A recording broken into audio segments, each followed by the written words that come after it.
Hey everybody, welcome to the channel. We about to talk about Lil Durk. Now everything of course gotta be allegedly. I'm kind of happy in good spirits. I know I should not be, but Lil Durk may be getting out, y'all, because once again, freedom of speech. They looking at everything else. But listen to what's going on with the court case and we're going to get back into it. Found on YouTube. And now they brought in music producers who've worked with Durk, and it might just blow up the whole case. Welcome to Sidebar, presented by Law and Crime. I'm Jesse Weber. Did Chicago rapper Durk Banks, also known as Lil Durk, orchestrate a murder-for-hire plot against Quando Rondo that ended with the rival's cousin dead and multiple people caught up in the conspiracy? Well, that's what the government's alleging, and they point to Durk's own song lyrics as proof of his alleged actions. That's what we want to focus on, because the defense says there is a big problem with that Durk recorded those lyrics months before the alleged murder for hire. And unless he had a time machine or he could predict the future, there's really no way they could be about this killing, about this alleged murder. So Durk's team has filed a motion to dismiss the federal indictment against him, or at the very least, release information about what the government showed the grand jury to support the charges in this case. The motion reads, quote, Defendant Durk Banks, through his counsel of record, moves the court to dismiss the superseding indictment against him in this matter. In the alternative, he moves to compel disclosure of the grand jury minutes and evidence the government presented to the grand jury. Now, before we dive into the juicy details into this filing, I do want to give you just a quick history on how we got here, in case you're not familiar with it. So, after the death of his friend King Von back in 2020, Durk reportedly put out a hit on Quando Rondo, a rival rapper in Georgia that Durk allegedly believed was the instigator behind his friend being killed. So prosecutors say in 2022, Durk found out that Rondo was going to be in Los Angeles. So he allegedly organized members of his crew, a rap collective called Only the Family, or OTF, to travel to Southern California and target Rondo. And the government claims that OTF is a criminal enterprise that has engaged in violence, including murder and assault. Investigators believe that Durk's right-hand man, Kevon Grant, was the one who secured the cars, the hotel rooms, and the guns for this assassination of Rondo. An October 2024 indictment accused multiple defendants of following Quando Rondo's black Escalade around LA on August 19, 2022. In fact, traffic camera photos show a white Infiniti following the SUV until it pulls into a gas station. And the filing also apparently includes surveillance photos of the suspects appearing to fire guns toward the gas pumps. Yeah, not a great idea. At least 18 rounds were fired at the car in broad daylight, including, apparently, a machine gun. Remember, during a busy afternoon at a gas station. This is a blatant attack. Now, Quando Rondo actually wasn't hurt in the shooting, but it turns out, in a sad turn of events, his cousin, Savia Robinson, referred to as SR in court documents, was killed. When the indictment against several people, including Kevon Grant, came down in federal court, Durk wasn't even named as a defendant yet. Rather, he was an alleged collaborator identified as co-conspirator 1. However, in a superseding indictment a few weeks later, that is when Durk was added officially as a named defendant and was charged with conspiracy and use of interstate facilities to commit murder for hire resulting in death, and use, carry, and discharge of firearms and a machine gun in furtherance of a crime of violence resulting in death.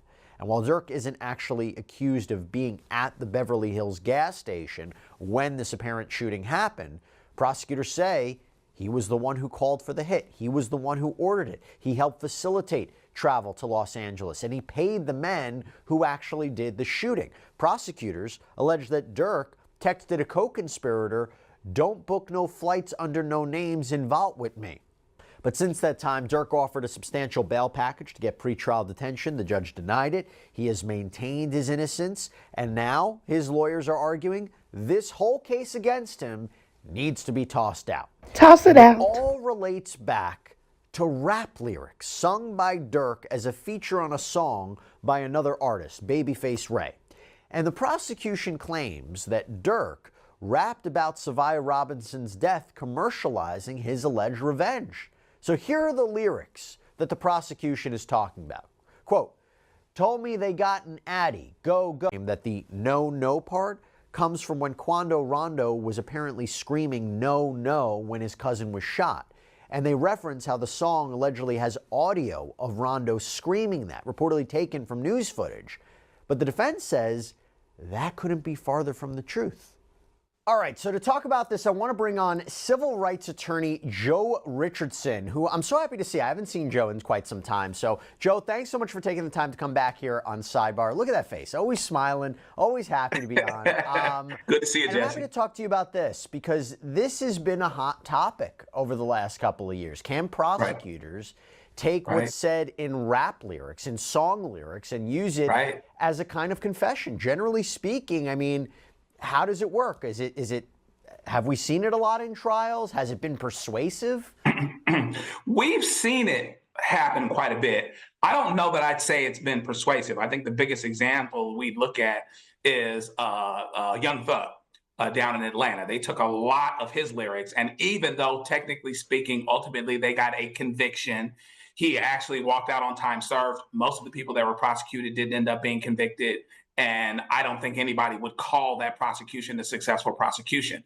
And so, you've got freedom of speech issues. Does it mean that just because I'm saying something in a rap song, it typically is a rap song, does that mean that I actually did something? And this is an extra interesting twist here because Lil Durk's attorney is saying, well, this song was actually released months before the murder. So he can't say in the past tense that I did something that I hadn't done that hadn't happened several months before. So we're seeing it more and more. I don't know if I'd say it's successful, but it's interesting and did the lyrics, right? So it's going to be somebody, I would imagine, from an authentication purpose, somebody that was in the studio, frankly, somebody that they're squeezing that they might know. And here you've got co-conspirators that have been indicted as well. So it's going to be somebody that was there, as it were, because all other things being equal, Lil Durk's not going to get on the stand and testify against himself because most times people don't. So you're going to authenticate it in kind of regular ways. Someone that would have cause to know that these were the lyrics that were made. Now, it's a separate issue entirely as to whether or not you can authenticate or confirm this is what the lyrics were about. This is what they were talking about. Here's the backdrop, and all of those other things become subject to cross-examination, et cetera. So I want to dive into this motion to dismiss and get into the meat of it. So it reads, quote, dismiss it. The government presented false evidence to the grand jury that indicted Mr. Banks on November 7th, 2024. The plain language of the superseding indictment makes it apparent that the government told the grand jury that Mr. Banks, through specific lyrics in his music, celebrated and profited from a revenge murder that he had ordered, namely that of SR in August of 2022. That claim is demonstrably false. The song the government relied upon as evidence against Mr. Banks, Wonderful Wayne and Jackie Boy, a song that was recorded by another artist, Babyface Ray, and in which Mr. Banks recorded a feature for. Look, y'all, I'm not saying that if Lil Durk had something to do with a crime of killing and unaliving someone, that he does not need to be punished for that. But in this particular case, I truly do not believe Lil Durk had anything to do with this, y'all. I really think the man was trying to change his life, but he hanging around the same people. But y'all let me know in the comments what y'all think about Lil Durk and the case and how y'all feel about the whole situation. Like I said before, innocent until proven guilty. In America, we got this real bad that every time somebody's accused, they automatically guilty. And like nothing can ever be wrong. But y'all let me know what y'all think. Like I said, I think Lil Durk coming home. Maybe official, because like I said, they used the old song. Can't use songs all the time for a case. Look what happened to Young Thug. I mean, come on now. Freedom of speech. Now, it might not be the speech you want to hear, but freedom of speech. Y'all comment, like, subscribe, share. Let me know in the comments what y'all think about Lil Durk being let off for this case. All right. Bye, y'all.